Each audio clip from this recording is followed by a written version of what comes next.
Opisyal nang sinimulan ang Paskuhan sa Sinta noong ika-1 ng Disyembre taong 2025.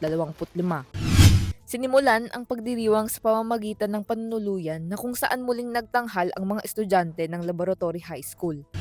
Sinundan naman ito ang taunang Thanksgiving Mass sa pangunguna ni University Chaplain Father Stephen Mifsud. Mensahe ni Father Stephen para sa mga dumalo na gawing sentro ang buhay at paghihirap ni Hesukristo bilang tunay na kahulugan ng Kapaskuhan.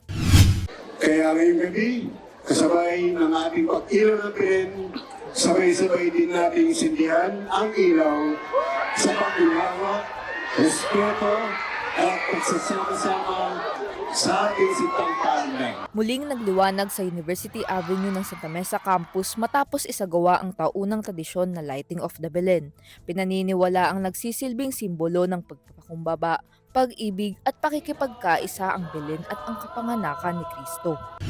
Inaasahang marami pa ang isasagawang pagtitipon bilang selebrasyon sa huling buwan ng taon na ito. Our aim here is, of course, magkasama-sama yung bawat isa, maipadama, lalo na yung tema natin ngayon na pagdiriwang sa Sinta, pinagbuklod ng pag-ibig, pakakaisa at pakikisama. This activity was very special in a way kasi after ng stress mo sa academics, meron kang mapapanood na ganito. Kaya masaya po siya para sa akin.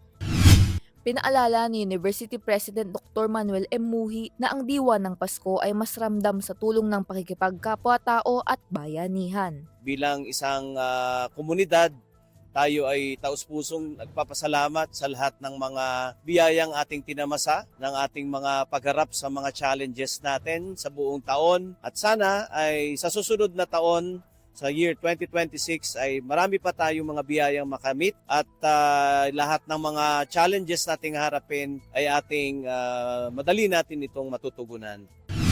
Para laging updated sa mga balita patungkol sa PUP, siguraduhin nakalike sa Facebook at YouTube channel na @PUP Create TV. Muli, ako si Yesha Agustin, Tanglaw ng Bayan.